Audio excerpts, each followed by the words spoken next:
Okay, Mr. P Uma Shankar joins us now, former Power Secretary, and Vinayak Chatterjee joins him to give us to give our viewers understanding of which way the power sector is moving. Vinayak, on paper we can say that India has been India has got surplus power in some pockets. We can say that the small ground villages and kasbas are connected, but the reality is that there is a structural issue. We can blame it on the Discoms, we can blame it on which way the policy is moving, we can blame it on this and that, but the bottom line here is that the Indian power sector is not in a great sector, is not a great shape also. Well, you've kind of summarized a truth that is well known. I have always held that it is the distribution sector that is the tail that wags the power sector dog.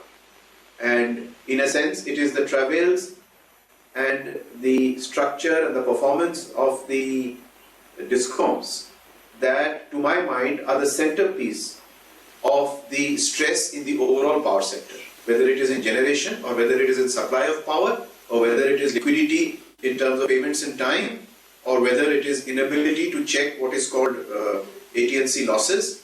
It is the one sector that has severely damaged the credibility of the power sector, and in India being competitive on a global scale.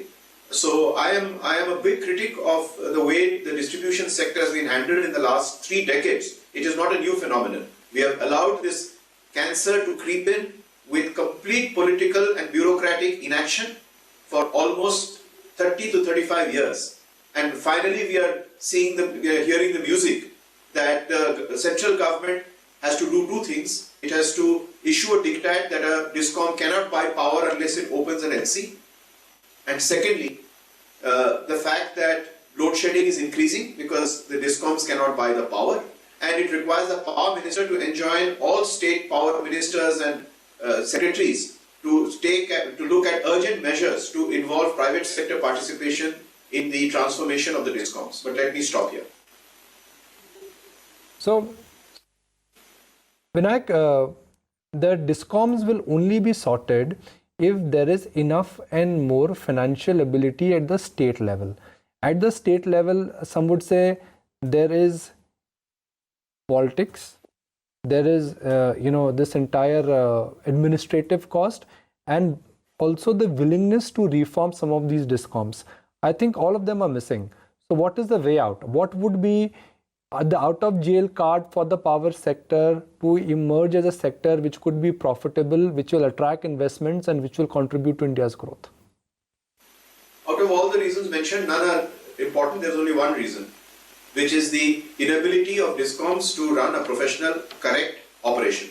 And this has been recognized by the central government. For 3 decades, we have dangled schemes and incentives and all kinds of stuff to enable the Discoms to rise to the occasion. I think such efforts have been given up now. It's a very clear message from Mr. R.K. Singh, Power Minister, that he enjoins all the Discoms to start slowly handing over operations to the private sector. Period. It is a lack of professional approach. It has nothing to do with state government finances. It has nothing to do with the ability to generate more power or customers demanding more power. It is a sheer inefficiency and, needless to mention, a well-known truth of rampant corruption in the Discoms, which has been allowed to sustain itself unchecked. So hopefully, if the states listen and if the centre's directive to involve more and more private players in the distribution of electricity happens, we will see AT&C losses come down dramatically, as we ourselves as a company have seen with the very positive involvement we have in the government of Orissa, where we run a fairly large geographical area as an input-based franchisee, and in 3 months' time we have also looked at the operations. We have got clusters around Shillong in Meghalaya, where we are seeing dramatic improvements. So, I mean, it is clear that private sector entry is required for professionalization of operations. The time is over when we keep enjoining the Discoms to rise to the occasion, give them incentives, ask them to perform better, etc. The time is over. Simple, get withdrawn, let the Discom be just the umbrella organization, and let the private sector look at energy distribution. And I'm not saying sell the family silver. I'm saying the method advocated by the central government is very, very clear. Input-based franchising. But let me stop here. All right, let me also bring Mr. Uma Shankar into this. What's your view on privatization, Mr. Shankar? And also, Do you see this as somewhat of a catch-22 situation? Because on one hand, banks continue to be reluctant on funding the working capital. They're awaiting structural reforms. And on the other hand, reforms expect Discoms to, in fact, perhaps pay promptly. And so it just seems to be going around in a spinning cycle. What's your view? How is this, what's really the inflection point here?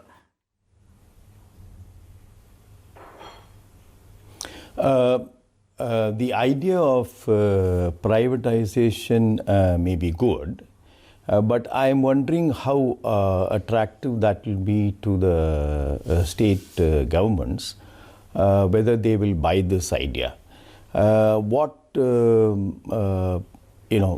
privatization of distribution have we seen so far? The last one that we saw was in Delhi. That is many years ago. What can happen is that instead of looking at privatization of the entire Discom, we can look at public-private partnership in parts of the Discom. Like one can look at franchisee, which could be a more attractive model. I am not saying for a minute that private sector should not be brought in, but they should be brought in. And to what extent the idea will be attractive to states is something that I'm looking at. One was pursuing the idea of a franchisee model, where parts of a distribution company, particularly the urban areas which have very high AT&C losses, they could be looked at and they could be more attractive. Even from the private sector point of view, I would think that the private sector would probably not be interested in taking on the entire distribution area. They may be interested in looking at parts of the distribution area. That is what I feel, that basically the idea of privatization of the entire distribution company may be unattractive both to the states and to the private sector entrepreneur. What can be pursued is the parts of distribution segment where we could bring in the private sector. And franchisee model has worked very well in some parts. We tried this some years ago. It did not attract too much of attention of the state governments. Some state governments took it up and pursued that. I think this is an idea worth pursuing. And this is where I think public-private partnership can come fairly easily. But Mr. Shankar, why do you think the Uday scheme has not really yielded what it was desired to yield? I'm asking you a simple and a straightforward question. Okay, now the basic difficulty with the distribution,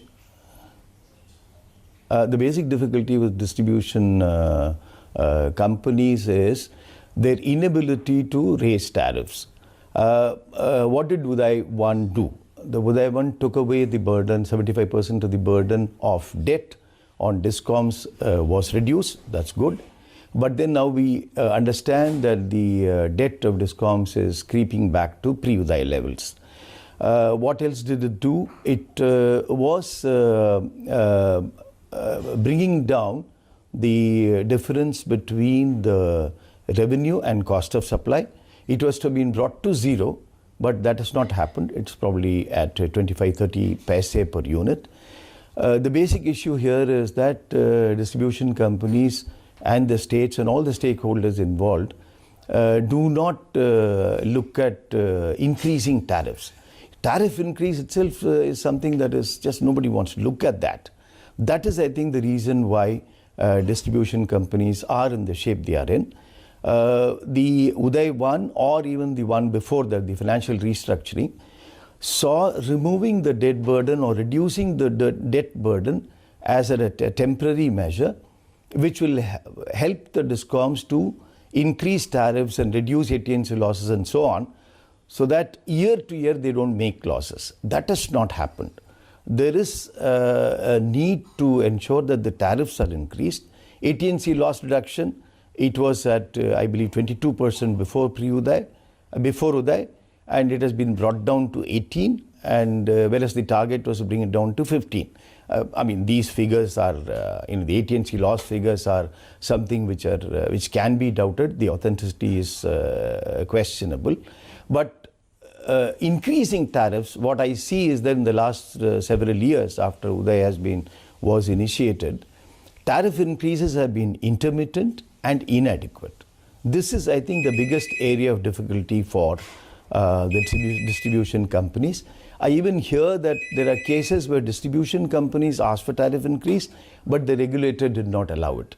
So this, I believe, is the basic issue in the kind of situation the Discoms face themselves today.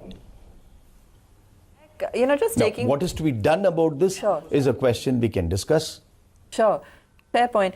Vinayak, let me bring you in on that, and and your suggestions, and also on the earlier point that Mr. Shankar made as well, in terms of how do you really make Discoms attractive for privatization as well. If you have some thoughts on either of those points. No, I think both he and I are saying the same thing. We are not talking about privatizing a Discom. In fact, I think it's the wrong thing to do, and both your panelists agree on the same point that the effective model is input-based franchisee, which is a public-private partnership on making the operations of the Discom far more professional and commercially oriented. There's no question of, I am myself a severe opponent of privatizing a Discom. It involves sale of family silver, of state-owned utilities, in terms that give basic services to the common man.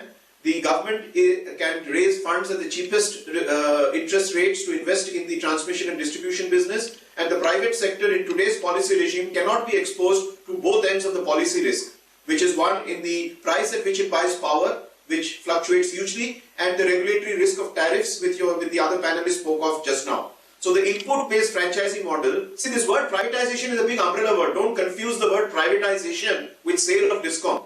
What we are talking about is private participation in the model called input-based franchisee under the umbrella of a Discom. And that is to precisely reduce AT&C losses. I think this question of increasing tariffs is relevant in pockets, but there are also pockets where it has reached the levels far ahead of international competitiveness. There are industrial sectors which are paying 9 rupees, 10 rupees, 11 rupees. I mean, how much can you increase tariffs even if the regulator allows? And there are segments which don't pay, pay zero for tariffs or pay hugely subsidized tariffs. So there is also a question of the rationalization of cross subsidies and cross tariff regulation. So the moot point is, both of us on your panel are arguing for a model called input-based franchisee. It has nothing to do with privatizing a Discom. It has to do with inviting private participation in the operations of the Discom. And very interestingly, all policymakers seem to be converging on this view, because Mr. R.K. Singh, as Power Minister, has headlined his announcements asking all states to urgently consider input-based franchising. So we are all talking about the same thing. So please don't confuse the word privatization of Discoms with this. I think the current policy regime and currently the views of all us in the sector is that we are not talking about selling the family silver. We are not talking about the Delhi model. We are talking about input-based franchising. It's anything on power cannot really be concluded in 15 minutes. But unfortunately, that's the only time we have. The sector needs some innovation, a little bit of intervention. Otherwise, things are going to get bad to ugly.